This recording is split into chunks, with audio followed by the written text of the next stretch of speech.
What you say? I told you that it's time to start the show. That you only meant well. Yeah, the show's gonna do well. Of course you did. What you say? I said let's go. That it's all for the best. Yeah, it's probably gonna be like the best podcast. What you say? God, do I have to keep repeating myself? Just what we need. You decided this. Hold up, I What thought we you both say? decided to do this. What did she say? I said let's start the show. Hey everyone, welcome to What You Say, an OC podcast. My name is Elyse Daly. And I am Scott Daly. And together, We're the Dailies. Yes, this is the podcast where each and every week my wife, Elyse, my wonderful wife, my beautiful wife, the perfect. If I had to imagine the perfect wife, I think it'd be you. You had a dream and you dreamt of me before you met me. It's true. That's exactly how it happened. And then the first time I laid eyes on you, I said, my dream. It's not what happened, but that's sweet. Dream. My wife Elyse and I go through the hit 2000s teen drama, The OC, episode by episode. This week on the show, we are covering 2 more episodes of Season 3. Season 3, Episode 18, The Undertow, and Season 3, Episode 19, The Secrets and the Lie. 2 of our, if I can speak for both of us, You please. may. 2 of our favorite episodes so far this season. Yeah. They were 2 great. Incredible episodes. I am so excited to talk about these episodes with you. There's just a lot going on. The season's really hitting its climax. You just got to take it. You didn't really say that correctly. I know, but then you took it sexual, and that's it. No, I didn't. You gave me a look. I took the, you said it weird. No, you literally roll back the tape. You will hear Elyse go,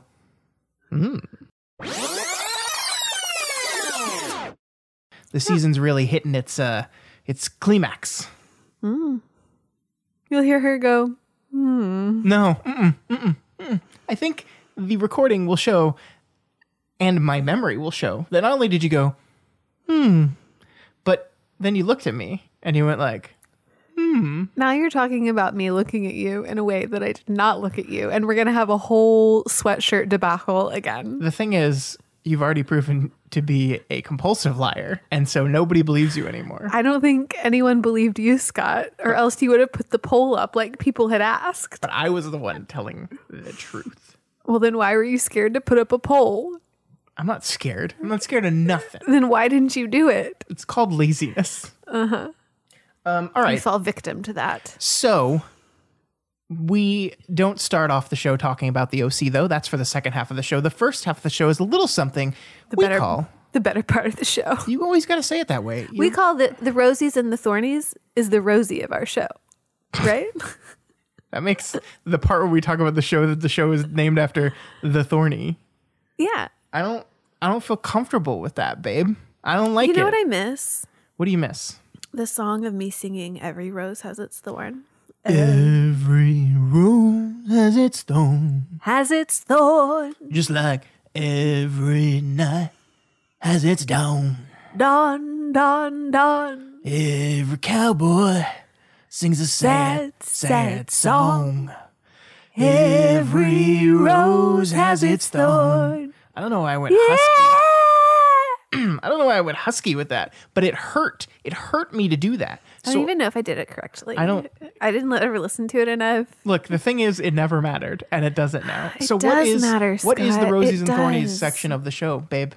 Tell me. It's the part where we talk about the good things and the bad things. We look back on the week, the Rosies and the Thornies. We just want to share them with the people. Yeah, because we found that sometimes in the busy, highway of life, you need to stop and smell the rosies, but also feel the prick. And it helps you appreciate, thornies. like sometimes I don't have a thorn for the week. And I think that that's good. Yeah. And it's okay to find the things that aren't necessarily as great, because then you remember the things that were. Baby, So it's wonderful. I am with you on this 1,000%, my dear. Every time before a little guy goes to bed, when he can talk and he understands, we're going to make him share his rose and his thorn. And if he can't come up with one, no bedtime. This is like Bean Dad 2.0. No. We'll withhold bed until he can come up with a thorn. That's not good because that's a punishment for us. And that's not what good parenting is. That's true. That's true. You Good never- parenting is rewarding yourself and not caring about the child at all. No, good parenting is not punishing your child and having that punishment or consequence be a consequence for you as well. You know, the important thing is here that I don't want to be the punisher. So you're going to be the punisher and I'll be, what is it? Do I get to have that cool like logo for me if I'm the Skull? punisher? Yeah. No. Yeah. No. Why not? Can you talk to me about your thorn, please? I can. So last week we had shared that we had had a big storm. It came through. It was really cold, and we luckily had great things, I guess, happen with our house. How we didn't have electricity loss really, or we didn't have heat loss or water loss. Yeah, we got real lucky. We got lucky for our house, but my second home away from home, where I go to work every day, was not so lucky. And we had 2.5 of our grade levels that that flood.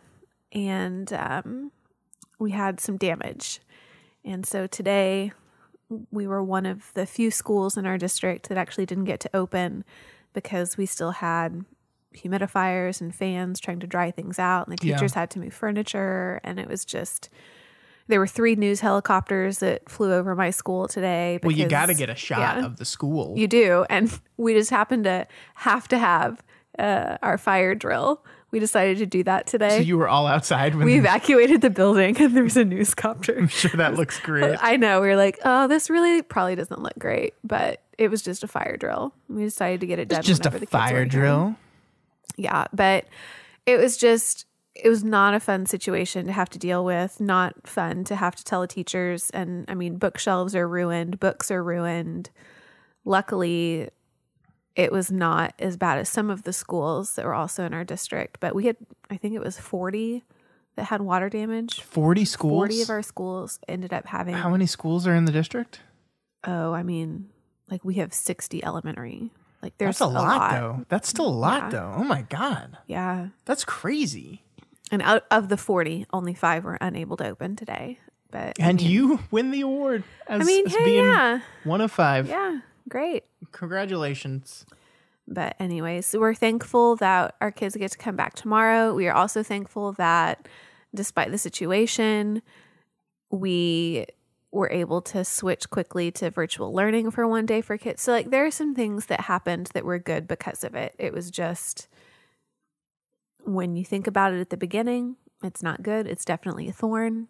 Yeah, you don't I just ever remember see how the thorn's going to have a rose attached, but there ended up being some silver linings. So. I just remember when your principal sent you a video that It was one of the parent, dads in our that neighborhood. A parent was just going for a walk and walked by the school and just saw water rushing out of the school. Yeah. Oh my God. Yeah. It's Very, not good. very lucky it wasn't worse smelled. than it was. Yeah, is it going to Smelled smell real tomorrow? bad. I hope not. And I mean, they pulled all the trim off of the rooms, and it didn't look like there was mold underneath, but some of the rugs that they had folded and then put different places because they were moving them, depending upon, I guess, which crew was in each room. Sure. If they folded it, it's molded and had to be thrown away. And if they laid it to where everything could drip off, then the teacher was able to salvage the rug. But I mean, they're having to make lists of personal items and lists of items from school. Yeah, because half the stuff because I don't know if people that don't know teachers know this, that like half the stuff that's in any given teacher's classroom is their own stuff. The state does not provide you enough money to like fully kit out your classroom. If a teacher has a classroom library, it's theirs. 90% of the books are theirs that they bought. And then the other 10% are probably inherited from another teachers that have retired. And so I have a question for you. I mean, have they is the state going to reimburse teachers for their damaged property? I have no idea how that's going to go. They just told us to make sure that our teachers make lists. Well, that's promising. They wouldn't make a list if they weren't planning on doing something. Yeah. I would think. I don't know. I would hope. Gosh, what a nightmare. It's a fair thorn. It's a fair thorn. Yeah. I think if I had some other teachers that were having thorns this week, that would be one of them. I mean, we had lots of teachers, though, that had the rolling outages. Man, you just love that straight into the mic yawn. I'm sorry. I just decided to go for it. Everyone knows how tired I am on Mondays. Yeah. Actually, Mondays are usually a pretty good day for me. Mondays are a baby's Tuesdays are quiet really- day. Did Mondays that are remain true today? You told me this I mean, last he moved week. around some, but he didn't. For whatever I reason, feel our like son he's not as active on Mondays. is chill on Monday. Yeah. Just chill in that belly. It's sleepy time. Yeah. Sounds like somebody's got a case of the Mondays. Whee. That was the joke I made to you in the car. Now you stole it and you made it on the podcast for everybody. I'm sorry, nobody's going to believe that, babe, because you're a compulsive liar. This is what you've done to yourself. You cried wolf too many times. I've cried wolf too many times. Too many times. Except you just go over and above on the top in order to try and convince people that you are always right. I'm sorry, all I'm hearing right now is, whoa, Exactly. whoa. Everyone knows that I'm the real funny one. I mean, that's true. Scott, let's move on. Okay. Let's talk about your thorn. My thorn is fucking Ted Cruz again. This is the second time. He's cruising for a bruising. So Ted Cruz, for those that don't know, is the senator from our state of Texas. One of the two senators from our state of Texas. Because did you know that every state has two senators? I did know that. I did know that. How long are their terms for? 6 years. Ah, babe. that's great. Yeah, it's Civics 101 here. I mean, some people don't realize these things. So That's true. Some people don't live in America here. Well, yeah. Don't know. Ted Cruz is one of our senators, and everyone in the world has heard of Ted Cruz now because Ted Cruz decided that what would be a good thing to do would be to fly to Cancun the day after the entire state shut down because there was no electricity and no water for half the state and people were dying. And Ted Cruz decided he was going to fly to Cancun to be with his family. And he got caught. See, this is like, it's my thorn is Ted Cruz, but I kind of want to make it my bonus rose because the world got to see how much of a piece of shit Ted Cruz is, which is something I've been saying for years. And yet he still keeps getting elected to the fucking Senate seat. But he's a piece of shit. And I hate him so much. I hate him. Yeah. Everybody hates him. Everybody in the Senate hates Ted Cruz. Except for the people that elect him. They don't hate him. I don't know. Like, Ted Cruz has managed to do the impossible task of being a Republican that gets elected in Texas, which is like the easiest thing in the world. And he almost lost to Beto. So he's not going to win re-election. He's up for re-election again in 2024. He's also going to be running for president. That's the thing that's so hilarious about this. I don't know if we talked about this last time I bitched about Ted Cruz, but we're going to talk about it again because Ted Cruz, ever since Trump lost the election, has decided, I'm going to be the next Donald Trump. And so since that election, he's positioned himself in a way that he's trying to attract the Trump voter, to bring the Trump voter over to his side. So when he announces his presidential campaign in 2023, he can be like, Trump voters, come to me and support me. And that's that's my path to presidency. Except the problem with Ted Cruz is that he sucks and nobody likes him. Like, here's the thing about Donald Trump. I hate that guy, right? But you have to admit a little bit that he's pretty good with people. He's the type of salesman type attitude. He's the schmooze that you have to have schmooze in order to be a business owner. Yeah, he can do it. He's so good at schmoozing. He's so good at making people, when they're in a room with him, feel important and liked. He's so good at that. And Ted Cruz sucks at that. Ted Cruz is so bad at that. It's like, it's a skill that all politicians need to have to some degree, but Ted Cruz is like particularly bad at it. And so like this whole plan of his to attract the Trump voter is just hilarious to me because there's no way it's going to work because he sucks. Ted Cruz relies on his wife in order to get people to like him. His Goldman Sachs wife, yeah. And she just so happened to be the one in the like the whole text chain with everything. So maybe she's not going to be as well liked anymore either if someone outed her. So how despicable is it that he blamed his kids for this whole thing, right? He said his kids were really cold. They lost power in their house and they're really, really cold. You know who else was really cold? That poor 11-year-old that died of hypothermia in his trailer and he couldn't fly first class to Cancun. Yeah. And stay in the Ritz-Carlton. Yeah. It sucks. To blame your kids for this, like, you've never watched the movie The Dead Zone or read the book The Dead Zone, but in The Dead Zone, there's a politician that's a Donald Trump type figure years and years before Donald Trump, just like the really charismatic, but like secretly evil politician. And at the very end of that movie, someone tries to assassinate him, and he grabs a baby from the audience and holds the baby in front of him to let the bullet hit the baby instead of him. And it's like exposes him as a piece of shit. And that's basically what Ted Cruz did by blaming his children. I was just trying to be a good father. My kids were really cold and they wanted to go to Cancun. So I flew there to escort them to Cancun, and I was going to come back and help. And ever since he's come back, he's like been trying to do this press tour where he's sitting down with everyone and like explaining his actions and then going out and like delivering water and food to people. And it's just like, it's too late, dude. It's too late. Meanwhile, Beto O'Rourke, who lost you in the election, has been participating in like calling hundreds of thousands of people individually to see if they need help. AOC has raised over $3 million to support the people of Texas. And you, the senator from the state, have done jack shit. And I know, like... You know what else? What? We got 2 senators. Yeah, well, Cornyn... What's the other one done? Because Cornyn is the type of senator that, like, is smart enough to just, like, fade away, and so no one notices. And like, so people tend to notice when you do really good stuff, and they tend to notice when you do really bad stuff. And then there's this little middle ground that a lot of politicians sit in, where they just kind of hang out there. And that's who John Cornyn is as a politician. Like, he never really went... Who the middle child is. And that's what, that's you know true. what? We're good with that. That's true. We're both middle children. That was my whole thing in college and high school, was like, I was never like the best student, but I was never the worst. I just kind of hung out right in the middle. And like, you can't get mad at the middle. You can't say you need to do better. You can't say, "Oh wow, look at you. You're just coasting right there in the middle of the pack." And it's a good place to be. It is, isn't it?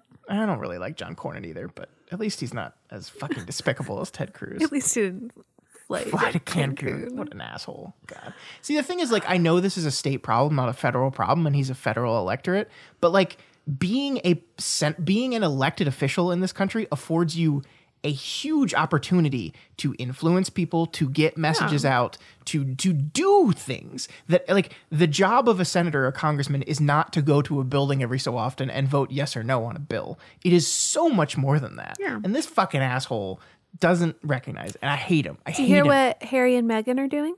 I heard they raised money for a battered woman shelter in Dallas. They're replacing the roof. Okay. Yeah. See, I mean, like, all that you got to do. And there are other, like, bloggers that are in the Dallas area that are very well known. Yeah. That raised, like $17,000, $20,000 for different organizations that needed help. And like, just do that. Yeah. It ain't hard, man. And the thing is, the thing that I think, my opinion is that AOC and Beto O'Rourke are genuinely good people. I think they are. Whether you agree with their politics or not, I think they're very good people.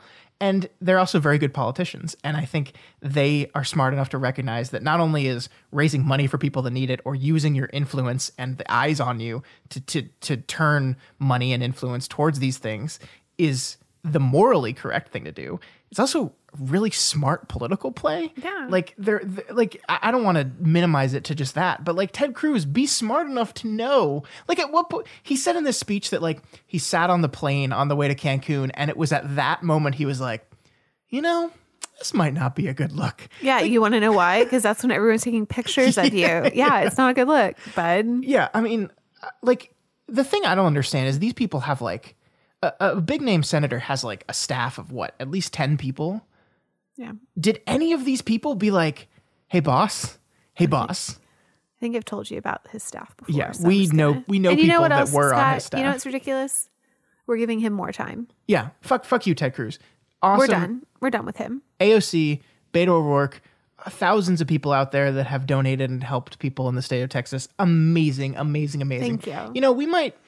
I'm going to drop some links into the show notes if anyone wants to donate to these things. I think that's a great idea. I'm going to drop some. I don't have any on the top of my head, so I can't say them. There is the Genesis Women's shelter. There's the family place in Dallas. Yeah. You and I will Those talk. are two that I know have reached out for help. Yeah. Or just people have helped them. And then there's a couple different ones that I think have locations in Dallas, Austin, and Houston that we can post that I've seen as well. Yeah.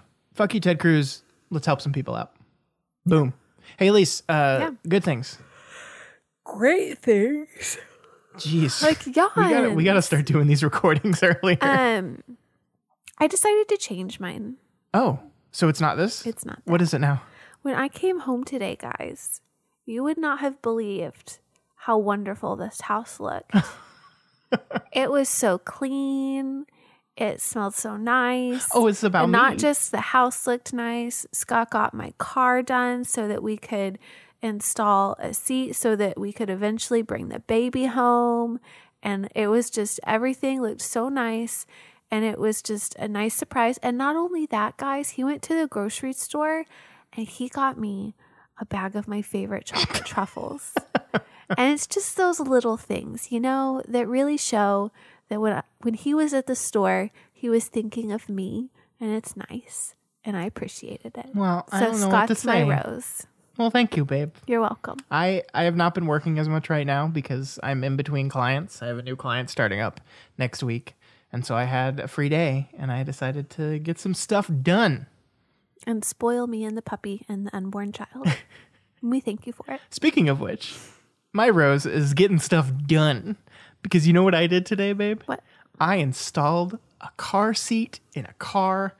And that, let me tell you, that's not easy. That's a pain in the ass. It's Well, a pain in the I'm proud ass of to do. you. And I got it done. Of course you did. And I did it wrong, of course. I sent a Like picture. all good first-time parents. I sent a picture to our friend Sammy.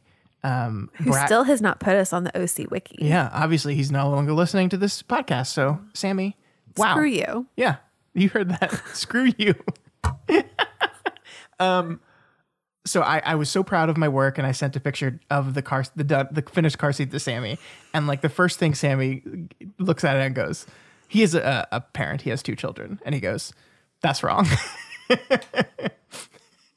You did that wrong. And I was like, fuck. And so he walked me through what I did wrong, which it didn't say on the thing not to do it the way I did it. So whose fault is it really? The other thing, it's been a while since he's had an infant. So maybe you did it right. Yeah, he was talking And about he did it wrong. he was talking about some strap or something. And like, I was like, We'll just take it to the fire station. yeah, we're going to take it and get it And then inspected they'll and make sure I did it right. But I'm pretty sure I did.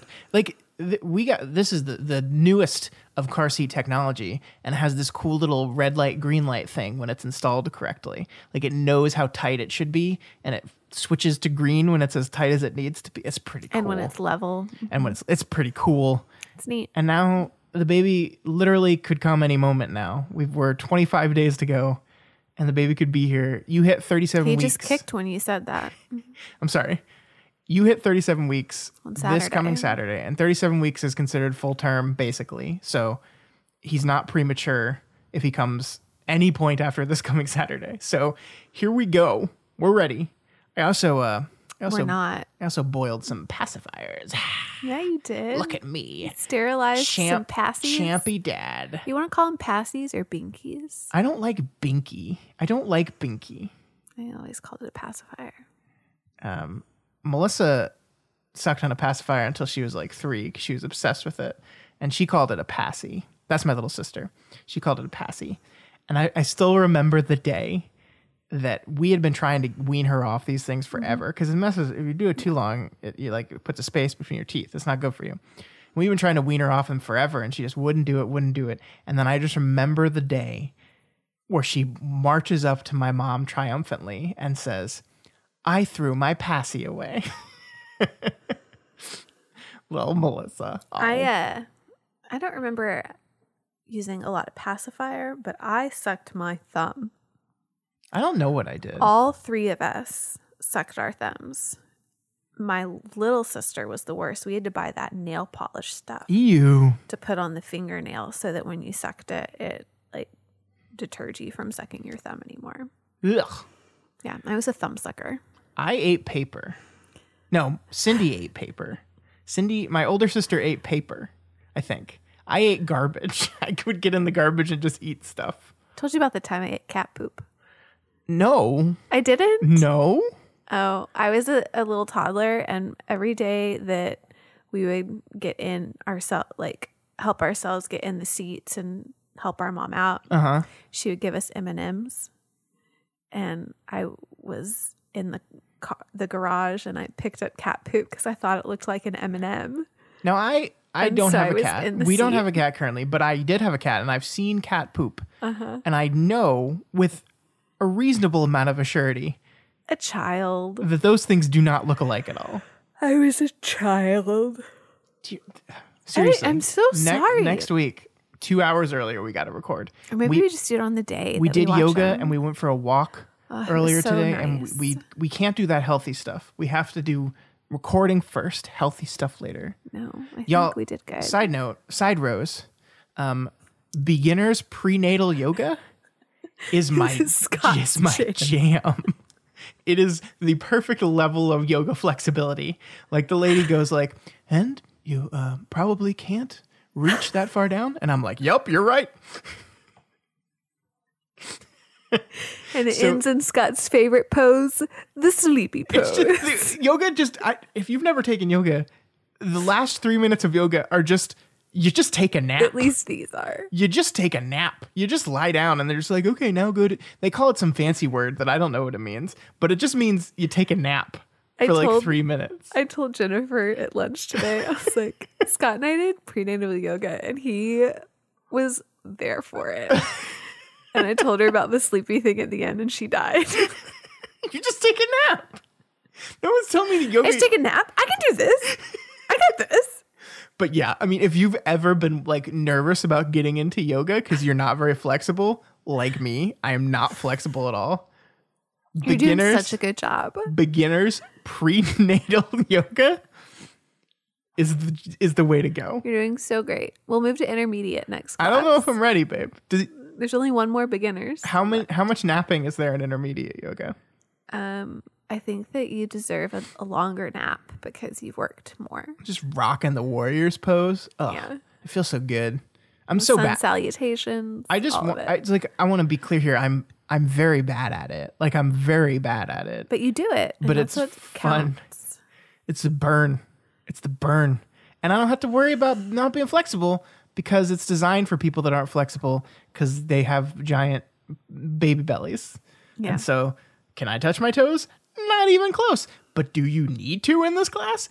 No, because all these women have giant bellies. Scott's going to go like scouring the world after it reopens for all these prenatal classes for yoga. And all these pregnant women are in there and it's just them and Scott. My favorite part. Scott's like, isn't this great? Let's go take our nap. My favorite part at the beginning is when she has you put your hand on your belly and feel the life inside you. And I'm just like, yeah.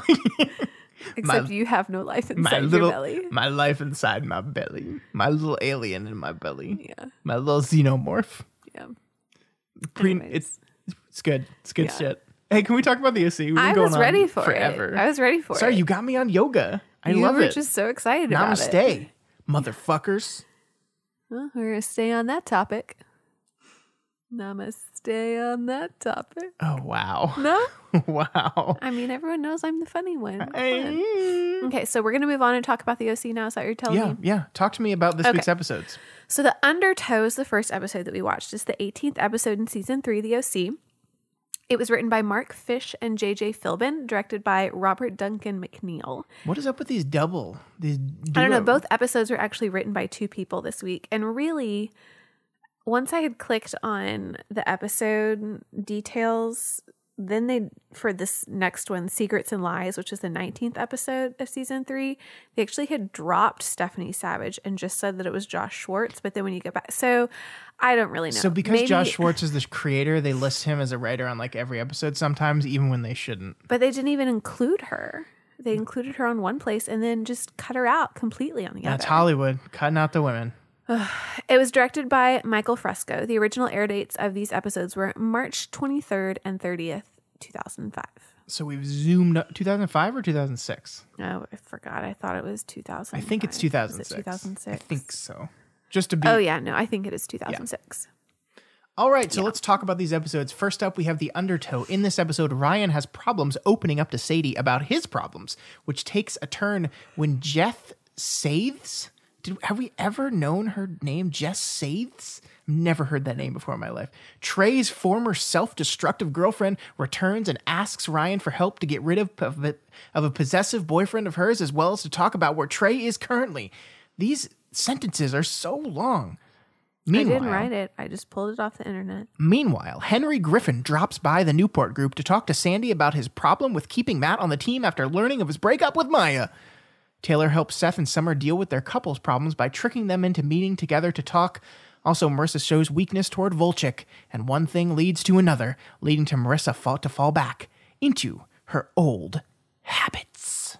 Okay, Scott. So I know you're going to ask me what I think about this episode. Exactly. I think poorly written summary. Yeah, awful. Wonderfully written episode. Oh my God. Yes. Let's just say the dynamic duo of Mark Fish and JJ Philbin was excellent. Fishy Philbin got it down. So I very much enjoyed this episode. I really think that aside, I guess, from the whole thing that's happening with the Newport group, every single storyline I liked. Yeah, I mean, my thorn this week is another one of those, like, I have to pick something, so I pick something, but I loved everything about this. It was great. Every plotline, they are finally... There's a good groove here now at the end of season 3. And they're finally actually confronting the fact that Ryan has this deeply ingrained and deeply problematic savior complex with his women. And they refer to it as the savior complex. Yeah, they do. The show. Yeah. It's like the show is finally addressing the beats that it's been hitting over and over again by like bringing Jess back, a person that Ryan has no emotional connection to at all. She's just the chick that her brother was fooling around with and was almost died because of a drug overdose. And yet she calls him, and who comes running?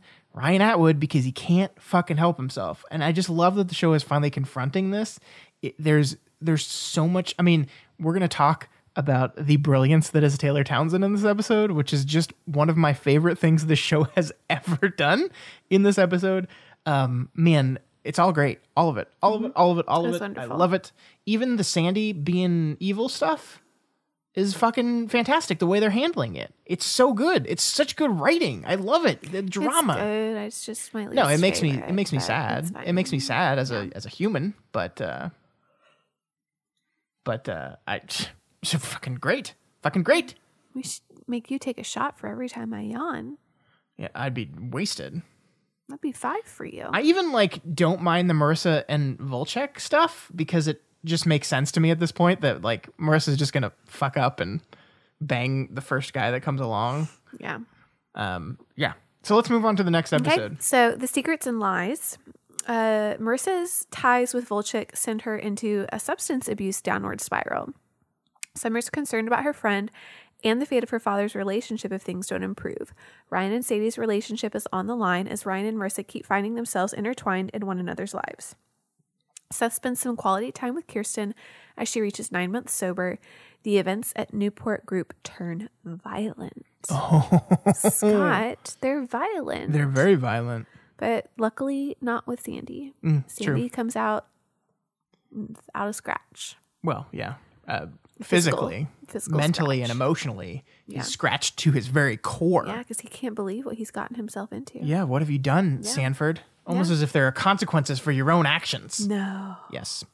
We're going to talk about all that in a bit, though. What did you think of this episode? I think this is just carrying on with everything good that happened in the last one. I think I liked the one previous a little bit more, but I like both of these because it's a continuation of all these storylines that have finally built to somewhere and they're moving forward. So I liked it. I was kind of sad there wasn't any Taylor in this episode. Me too. I'm not gonna lie. But I liked what they were doing in this episode in particular. What I'll talk about more of in my Rosies and Thornies with the relationships with the parents and the kids, which I don't think that they really highlight a whole lot. And so I appreciated that. I think this is the strength of TV in my mind. You just have time if you take the effort to explore relationships like Seth and his mom, which have just not been explored very often in the show. And you can recognize that, and you can devote an entire episode towards it, and it just feels good. Feels good. It was nice. I mean, all this is working. Marissa's spiral. She puts on black eyeliner, and so you know she's a bad girl. She put on black eyeliner. under eyeliner, which is like double bad. Like black eyeliner on its own means you're a bad girl. I wear black eyeliner every day. Yeah, but like hers on the top is only. Yeah, but hers is like thick. Oh, everyone in middle school and high school goes through that thick eyeliner. Yeah, because phase. they're getting into their bad person phase. No, because they're like, oh my gosh, I can wear makeup. Do you remember in Lost the character of Richard who always looked like he was wearing eyeliner? Yeah. And he's just like, no, that's just how my eyes look. And nobody believed him for a long time. He's like, no, that's just how my eyes look. I'm sorry. Who I always thought looked like Jeff Probst. I guess. I think they look very similar. I would say that Jeff Probst looks like Richard from Lost. I don't remember his last name or the actor's name. But we all know who we're talking about. Okay. Yeah. So, okay.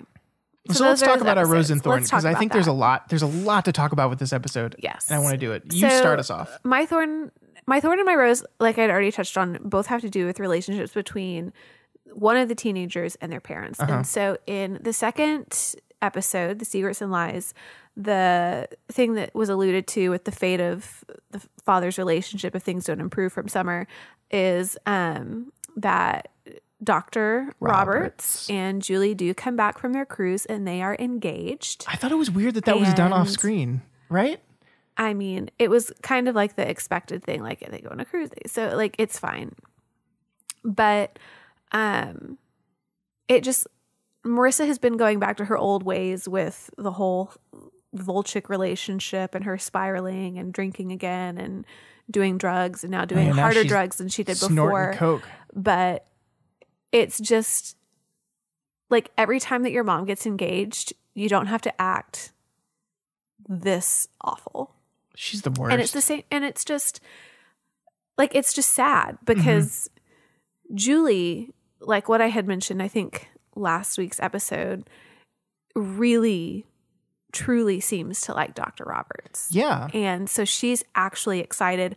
And not just that, but I think she was excited because it's someone who has a daughter and Summer and Marissa are friends. So she was probably thinking like, this is going to be something as hard as it's going to be for them. Like this could be good because Marissa and Summer can then be sisters and they'll enjoy that even more. And so for Marissa to have treated her mom in this way when everybody else was so excited and Summer is even going to swallow, her pride for telling Julie she didn't want her to get engaged, but she did. So she's realizing that her dad's happiness is there. Mm-hmm. Like, do that, Marissa, and stop being the one that everybody can't stand.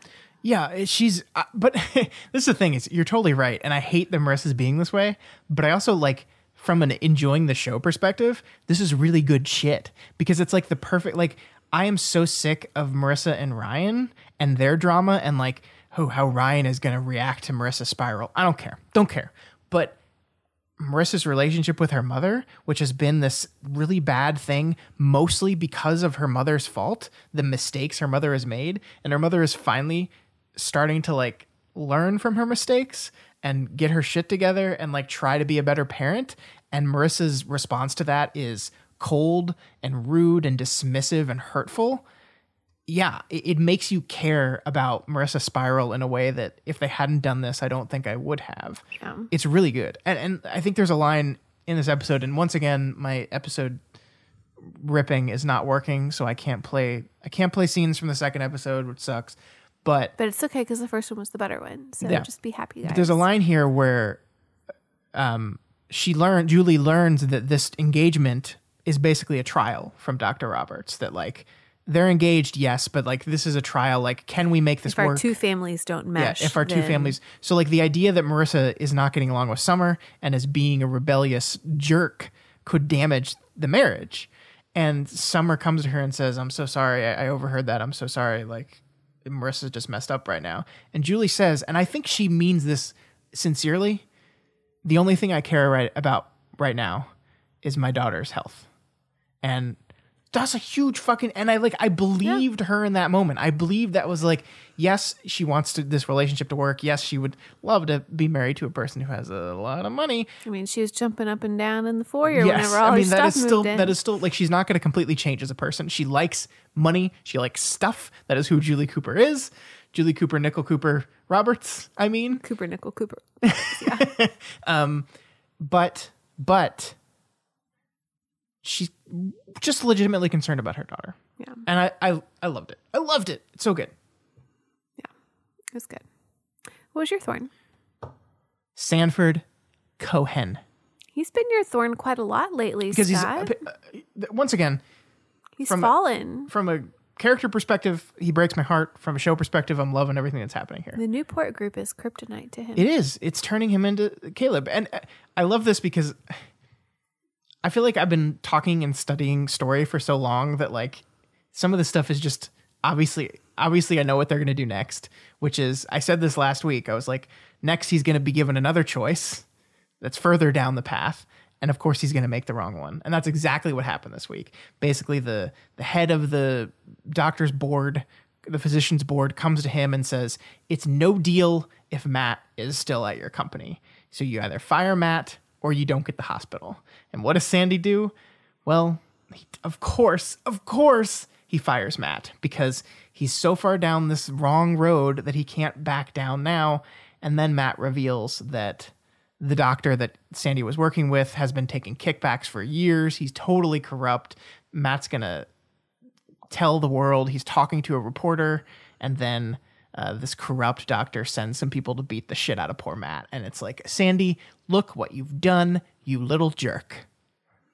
Look what you did, you little jerk. I'm so glad you got that reference. Yeah. So glad. You're Home welcome. Alone. Home Alone, everyone. You're welcome. So yeah, I mean, like, again, I love these two episodes. So is this my thorn? Yeah, technically. Do you still think that it made for a good part of the episode? Fuck of yeah. course. Fuck yeah. Sandy's breaking.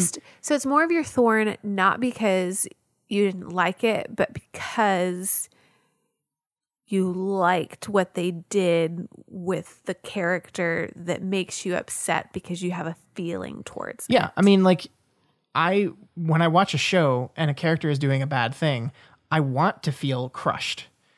I don't want to feel indifferent. And so much of the Marissa stuff normally makes me feel indifferent. So much of the Sandy stuff is crushing me. And his relationship with his wife, too. We're going to talk about this in relationship status, but like, he blows off a romantic date night with the reason why Kirsten is hanging out with Seth, which we love, and we'll talk about more later, is because Sandy is not in the right mindset to be with his wife. And I don't know, like, your 9 months sober AA chip moment is maybe a moment where your husband should be there to support you, but he's off getting in dirty business deals. Fucking Sandy. I hope he comes back. I think the moment where he goes into Matt's apartment and sees a beaten up Matt sitting in his trashed apartment is gonna be like, what have I become? Hopefully wake up call his moment. come to Jesus moment. Yeah, because I love the line when he looks at Matt and says, what happened here? And Matt looks at him and says, like, you didn't know. And the thing is, he did. He didn't know that this guy, he didn't know it was going to be that, but he did know that he was getting into bed with people that were not good. Yeah. And when a person that you get into bed with that's not good says, you've done enough, I'll take care of the Matt situation, you kind of know what's going to happen. Come on. It's a TV drama. Someone's going to get their ass beat. We all knew. Yeah, we knew. And you did too, Sandy, you son of a bitch. It's okay. But his hands were clean because he didn't do it. Even Superman sometimes snaps someone's neck. Does he? If you're Zack Snyder, yes. Okay. Let's talk about thorns or roses. Rosies? Though. Yeah. Okay. So again, my Rosie deals with parent and teenager relationship. And this week it is Kirsten and Seth. And in the second episode, Kirsten and Seth have a couple different son and mother like date nights, which I just think, first of all, is really cute. And when I was growing up, we had daddy-daughter dates, and it was so much fun. And I've always thought that that would be really cute to do. And so I have a son, and so he's going to take me out on some dates whenever Scott has book club down the line. And I can't do anything on a Friday night. And so I'm not just going to sit at home with a little kid. I'm going to make the kid take me out. We're going to have a good time. No Chuck E. Cheese. We're going to go out. I'm going to get myself wasted. And then the kid's going to drive home. I'm just kidding. That's terrifying. That can't happen. And really, you know, if you get pulled over and you've had a drink, like you can go to jail. No, take your fucking kid away. Yeah. Don't do that. So we can't do that. I won't be doing that. But I will be going on little mother-son dates with him. Anyway, so I first of all just thought that that was a fun, like, cute way to show that Kirsten's probably getting sentimental with Seth leaving. Yeah. But the second time that Kirsten decides to take him somewhere, she ends up taking him to an AA meeting. And Seth was really upset about it and kind of threw a fit and didn't want to go in when he realized where she had taken him. He was just, he's still uncomfortable with the whole, and embarrassed by the whole situation. Yeah. So he went in eventually, he sat down, and then the meeting started.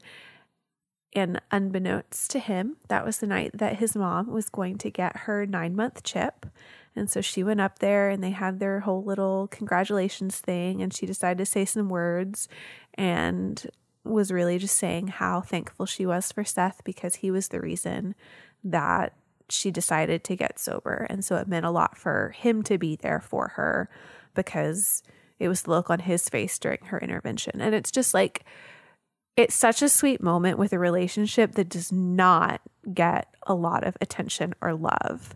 And so, like, you know that they have that dynamic there, but it's never the mom giving Seth advice or them, like, doing things together. But, I mean, we always assume that she cares, and we knew that he cared because he had done that during the intervention and, you know, is always supportive of his parents' relationship. And so it's just, it was really nice to be able to, like what you said earlier, just get the time for that to see how important those characters really are to each other. Baby, I fucking cried. I cried. Did you? When she was giving her speech and she's saying, like, it was because of him that I got sober, and the look of disappointment on my son's face. Yeah. Like, I fucking cried. I didn't see that you cried. I mean, I wasn't like I wasn't like, I was just. It's just like little tears? Yeah, my tears are coming out of my, yeah. Aww. It was just sweet. It's a really sweet moment and it's really earned. And I like, this is like, I think a subtle thing in writing that, you know, you don't think about very often, but I love the fact that it happened on the second day, right? Mm-hmm. That, like, they did a whole day of them hanging out one night where Seth took her to a Yakuza movie that she wasn't interested in at all. Yeah. But it reestablished the closeness of their relationship and how much they do mean to each other, even though they don't hang out very often. And then we get the payoff of that in the second night where they go out again, only this time it's to the AA meeting. And it's like, because you're thinking about, like, that the beautiful back and forth between the two of them on their way home from the Yakuza movie, which she did not like at all. I just feel like the moment with her, like, she wanted him here to see this, like, it's because of him and she wanted him there, and it's just it's so earned and wonderful. I loved it. And I don't know if this is intentional, but I love the fact that it was a 9-month chip, which is like the amount of time it takes to grow a baby. So, like, it's just like playing into the mother-son dynamic. I loved it. I mean, look, we're about to have a kid, and so, like, our emotions are really messed up when it comes to parent-kid relationships, so I'm a little bit more sensitive to that than I normally would be, I think, but I loved it. You're totally right. Yeah, it's great. It's great. It's wonderful. You also, though, I picked, I think, the best thing from the second episode, but you, I will say, truly did pick the best thing from the first episode, and had you not called it, I I would have been torn as to which one of these to pick. So go ahead, Scott. What's your rose? Sometimes when we're watching the episode, I'll just turn to Elyse and say, shotgun Dibs. this as my rose. Yeah, we got to do dibs. So I picked Taylor, the sex counselor. So in this episode, the first episode, Seth and Summer are in a little bit of a dry spell. They've been dating, drama free for like 6 whole months now, which in high school time is like 12 years. And so the spark, the fire of their sexual relationship has a little burnt out a little bit, a little ashy. Yeah. And they're trying to reignite it and they're not successful. And who swoops in to help them? None other than their glue of the group now, Tay Townsend. Taylor Townsend, who, first of all, I feel like when they first wrote this character, none of this shit was planned, but it doesn't matter because I buy it. Like, so this was like the uptight, like super important social queen bee character that has morphed into like the kind of social outcast because people don't actually like her because she comes on too strong. And now she's like a secret like sex maniac where she's just because like, her dad is a sex therapist. Her dad was a sex therapist and had counseling sessions in their home before he left them. Yeah. So she like picked up some tips. Not before he left them. She says before he ran away, which I thought was, I mean, and she like goes into great detail about how much of a sexual being she is, and I just loved it. I loved all of it. She tricks Seth and Summer into coming to a sex therapy session with her, and then gives Seth one-on-one tips. She gives Seth with a pop-up Kama Sutra book. Oh my god, pop-up books! I love pop-up books, especially if pop-up it's pop-up sexy books. Yeah. And so Seth goes over to Summer's house to try the wheelbarrow move, and she gets mad at him. Summer does. Summer gets mad at him because Taylor taught him Kama Sutra, and so she's mad. And so she tries to hit him, and he catches one of the arms, and she tries to hit him again, he catches the other one, and then they just give each other the most ridiculous looks ever. I wish this was an audio platform, so I couldn't just play the sound. I could play the looks they give each other, but then they just start going at it. Yeah, and they do. They've rediscovered the fire of their relationship. And what is that fire? It's drama. It's conflict. It's them arguing, which of course it always was. Like even from the beginning, they were like just like being really like quippy and like even like not like meaning to be mean to each other, but just like they just joke back and forth and they rip each other and they barb each other. It's just like it's part of their relationship, and they have amazing sex. I think this is a pretty sex positive episode, all things considered. That episode, yeah. I mean, everybody was hooking up with everybody fucking at the having end. sex in this episode. Yeah. We haven't talked about Ryan and Sadie at all because We I think will it's later, the only weak part about this episode, really. But it's so weak that I didn't even feel like talking about it in Thorn. But everybody has sex, and I mean, like, I think it's cool that a character like Taylor Townsend is just like, yeah, I'm a very sexual being. I got it on with Dean Hess, which I don't know about that, but you should have seen the things me and Dean Hess. Ooh, it was like, okay, he's an adult, dear child. But like, there's no like slut shaming of her here for being like, no one like judges her for that. It's played as a joke because it's so funny that she's like very intimately talking to these two people about their private sex life, but it's not like, you're gross and weird, Taylor. And I thought that was pretty great. And I really loved it. It was so funny. I was laughing out loud so much. It was good. Two great episodes. Yeah, 2 awesome episodes. And now we're going to talk about the awesome fashion in these episodes, Scott. So come on. Tell me about the style in these episodes. Yeah, Scott's style section. That wasn't very good. I don't have good news for you here, babe, because as much as I love Taylor Townsend, boy, her style sometimes, babe. We talked about last week about how it was evolving and getting better, but then this week she rolls into Summer's bedroom wearing a suit jacket with capri pants. It's like a pantsuit. It's like a pantsuit, except for the pants are capris. Yeah. They're not even capris because they're Scott, cut I'm above tell the you knee. something. And I debated telling you this during the episode. Oh, no. And I decided I was going to wait because I want your reaction Oh, live no. on the air. Oh, no. These were really popular shorts. Tell me you didn't wear And an you outfit know, like Scott, this. Tell me you didn't wear an outfit You know, like this. I was a very trendy person. Now, did I have a full matching suit? I did not. But I had the better half of this outfit, the shorts. I mean, look. It was like a trouser short, and it was very popular to have a board short. And they were from Express. I think it was one of my Easter outfits, and I had them, and I wore them, and I loved them. I mean, this is the most difficult part of our marriage so far, but Scott held up the book, How Not to Hate Your Husband, at me, which, yes, please read that and then feel guilt again as you're reading it. Elyse, it is not the short that I hate on its own. It is the complete outfit. It is the suit. So the fact that I didn't have the whole suit, Yeah. you're a little bit better about. I just feel like wearing a long sleeve jacket, a fancy long sleeve jacket with shorts is like... Well, the other part is she buttoned up her jacket. Yeah, it is awful. It's like, you know, in Jurassic Park where you have the lawyer that wears a suit, but he's wearing shorts for some reason, and then he gets eaten by a T-Rex because he deserved it because he wore shorts with a suit. That's basically what this is, except the female version of it. Okay. And I despise it. I hate it.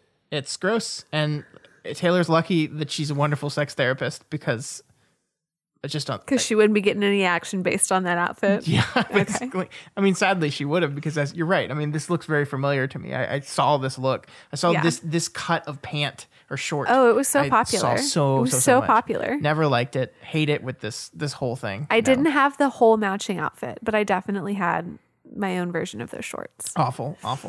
The only other style thing I really had was the fact that Marissa's going bad, right? So she's dressing bad. She's wearing eyeliner and she's dressing a little more motorcycle ridey bad girl. She is. She's that bad girl again. I think it is really interesting. We didn't talk about this, but in all Marissa's spirals previously, she's never really fought with Summer to the level she's fought with in these episodes. And like her and Summer basically aren't speaking to each other right now. And she's like being a real bitch to Summer too. Yeah. It's awful. Yeah. You suck, Marissa. She just, when she wants to cut one, she cuts them all. Yeah. And it's not fair. Except for Volchek, her surfer boy. You said you liked Volchek when we first introduced. I hate him. I've liked him. Okay, Elyse, let's talk about relationship status. Speaking of Volchek, let's talk about relationship status. Let's talk about those. So we're going to start with the couple that we always start with. I'm sorry. And that is Sandy and Kirsten Cohen. Mm-hmm. Last week, they were at an 8 out of 10. Their relationship was not a focal point of this week as much as the other things that we had going on, but we do anticipate some fallout based on Sandy's recent actions with the Newport group from this week. True. He chose the hospital project over his associate Matt and found out that the people that he's working with for the hospital are not as noble as Sandy used to be. So we're going to bump them down just 1 point right now because we don't necessarily see how the fallout's going to happen, but we know that something not good is going to happen. Yeah, and I mean, she already expressed her concern with his behavior, and he made another bad decision. Yeah. And I hope he will, having had his come to Jesus moment, I hope he will next have his come to Kirsten moment where he says, "Baby, I'm in too deep. Help me. Let's hope. Help me, baby." Let's hope. All right. Tell me about the next one. Next, we have Summer and Seth, our golden couple. Last week, we gave them an 8 out of 10. These two seem to have reached a relationship plateau, and it takes Taylor pointing it out to notice. Once they realize they need to add a little spice, they get unwanted counseling from Taylor and a pop-up book. Problem solved. They do the wheelbarrow, and they get a bump up because they had sex. 9 out of 10. All right, so next up is Ryan and Marissa. Last week, we're at a 1 out of 10. It took Jess coming back for Ryan to realize that he needs to stop dating girls like Jess, and therefore Marissa. So they are donezo. Hallelujah. We're giving them 0 out of 10, and we're taking them off of the board. We're taking them off? That's it? We're taking them off. Bye-bye. They both have other people they're in relationships with now, Scott. Bye-bye, Ryessa. We're going to take them off. All right. Oh. Why did we not talk about Sethimer? Oh, yeah. Or Sethimer? Taylor calls Summer She and Seth. mashed him up. You're my favorite Sethimer. God, I Anyways. love her. Okay, God, I sorry. love her. Continue. Julie and Neil, go ahead. Julie and Neil, last week we gave them a 6 out of 10. Julie and Dr. Roberts come back from their cruise, none other than engaged. Summer is handling it well, but Marissa spiraled out of control before hearing this news, and the engagement does not help. Despite the love and happiness Julie and Neil have for each other, Neil becomes hesitant towards joining their two families when the girls suddenly don't seem to mesh. So, unfortunately, none of us wants to do this, but we're going to have to bump Julie and Neil down. Yeah. We're actually rooting for them. We are, but right now they're just in the middle of the road. Yeah. They're that middle child relationship. Not terrible, but not great. A 5 out of 10. Yeah. Okay. So Ryan and Sadie are our next couple. Last week they were a 4 out of 10. This week Ryan finally realized that he needs to stop dating girls, that he has to constantly save, even though that was how the original thing started with Sadie. Yeah, but he was ready to move on because yeah. he saved her. Yeah. So it takes him leaving Sadie during multiple dates for him to figure this out. She's the most patient girl in the world to put up with this shit. You would not have if I had done this to you. I think that maybe like one time. Maybe once when it's at the beginning and you're like trying to see, like, does he really like me? Does he not? And then it's like he left. Okay, maybe he doesn't. But then he asked me out again. So I'll go again because maybe he really does like me. But you do it twice and then no.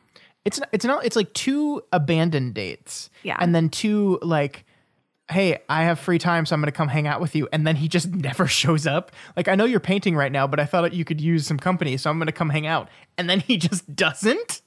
Yeah. No. She's a saint, the Sadie, even though I don't like her very much. So to everyone's surprise, all of that wasn't enough to drive her away. Marissa actually helped a little. Yeah.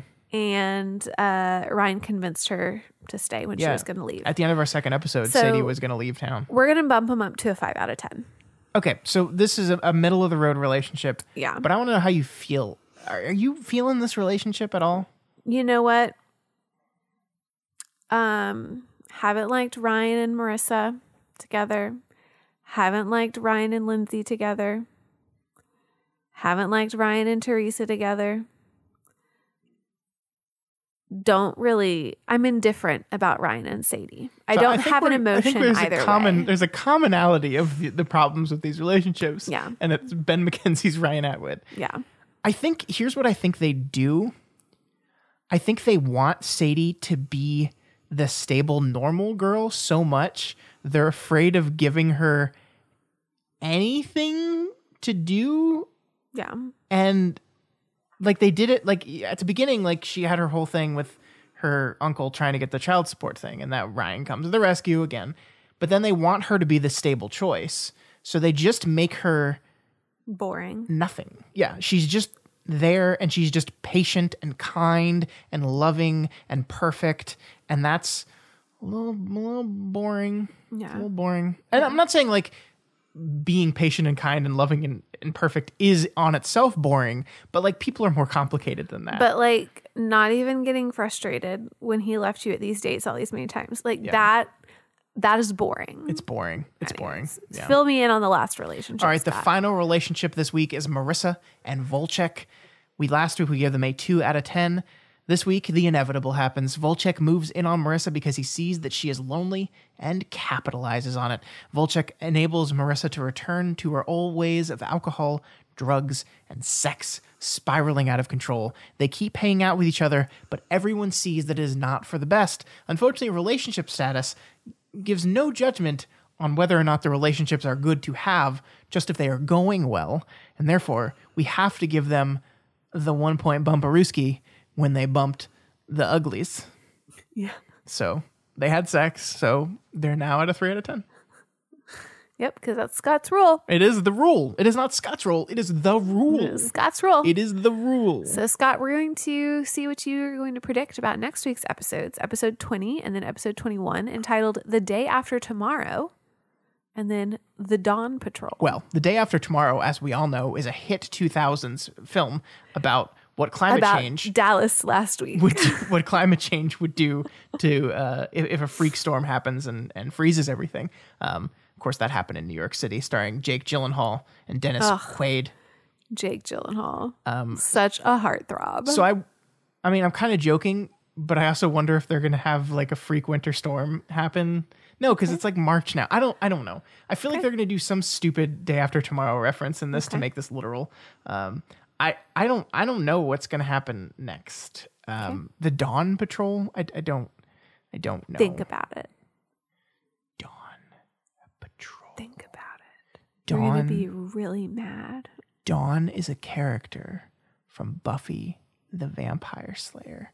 So Michelle Trachtenberg is going to appear on this episode of the OC. The Dawn Patrol. Summer Dawn. Is there a character named Dawn that I don't know? Yes. There's a character named Dawn that you've met. Who is named Dawn? Can't tell you. Who is named Dawn? I have not met a character named Dawn. You have. No. Mm-hmm. Who? Met her in season 1. And then she was in another episode very recently. This is embarrassing considering we do a show about this and I have no idea who Dawn is. Who's Dawn? It's Ryan's mom. Oh. Is she going to come back? Well, I don't know, Scott. It's called the Dawn Patrol. Is she going to patrol? Yes, she's a cop now. So you really turned her life around from being in prison to cop in like 2 months. Yeah. Wow. Yeah, I got nothing. I don't know where the show's going from here. But I think the Day After Tomorrow is going to be an episode about the consequences of actions because it's like what happens the day after happens tomorrow? next. This is what happens next. Okay. So we'll see. Oh my gosh, Elyse, that is the biggest yawn I've ever seen. I'm so sorry. Okay, so that's all we have time for this week, guys. If you liked this podcast, you can maybe see what other podcasts we have over at doofmedia.com. Mm-hmm. That's a good place to check them out. Also, if you want to get just like a little bitty blurb of maybe what some of these episodes might be like, you don't want to listen to the whole thing, Scott has started doing this really awesome thing on Instagram. If you are on Instagram, follow at Doof Media. Is that what your handle is?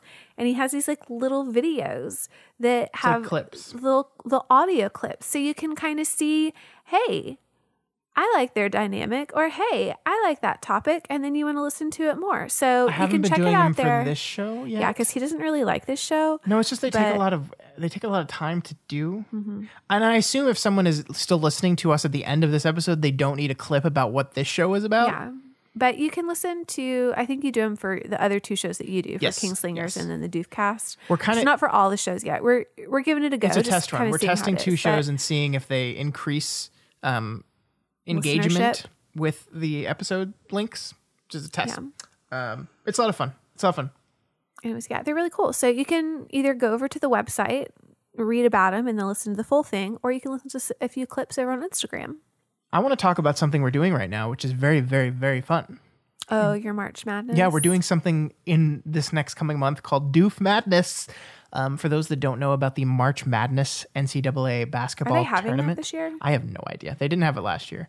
It is a 64-team single elimination basketball tournament where all the best colleges play against each other. Well, in the past 2 years, we've done a kind of fun bracket for favorite characters in the books Worm and Ward. Those are the Wildbow novels we were covering on 2 of our other podcasts. Well, those shows are done, so we can't do that again this year. So instead, we're doing Doof Madness. And what we're doing is we're taking all of the movies that we have reviewed over the course of our 119 Doofcast episodes, and we're pitting them against each other to find which is the best movie we reviewed, which basically means we're putting them all in a bracket and having our audience vote on the different matchups to see who advances all the way to the final of the bracket and wins the whole thing. The tournament will not officially start until March 1st, but this week, because we had 73 movies and only 64 spots, we're doing a little bit of a play-in round, which means all the movies that are kind of on the bubble on whether or not they're going to get in or not are competing against each other, and the winners of those matchups will go on to be the 15 and 16 seeds in each of our 4 brackets that will go on to into the tournament and face their luck against some of the best movies in the world. Scott, so much fun. It's a lot of fun. You can head on over to doofmedia.com/doofmadness, and you can vote for our play-in round, and you can see the entire bracket. It's so much fun. I have so much fun with it. please participate and make comments. If you're having trouble deciding between two, there's a spot in the poll that you can make a comment, and we're going to discuss what we're going to be voting for and the results on each episode of the Doofcast throughout the next month. So it's a lot of fun. It's gonna be really cool. And I have so much fun doing this. The seeding was very hard this year. Because I'm not just picking my favorite movies. I'm picking which I think are more likely to win. So sometimes I have to seed some of my favorite movies of all time at the very bottom of the list. Like Speed Racer. Yeah. Such an awful movie. But you know what? Scott's not the only one that was having fun. And I was having fun too, seeing him watch it. But if you want to have some fun, you can consider donating to Patreon over at patreon.com/doofmedia and be let in on some extra fun that not everybody gets to be a part of, like extra podcasts and voting. Yeah. And book club voting is going on right now. Yeah. So all these fun things you get because you become a patron. So there's that. But we also know that not everyone can donate financially. So if you happen to be listening to the Apple Podcast, just go on and give us a rating and a review. We would appreciate that just as much. Yep. As long as it's 5 stars. Yep. That is it. Thank you all so much, and we will see you all next week. This episode went on too long because that's why I kept yawning. I complained about Ted Cruz too much. I know. Fuck Ted Cruz.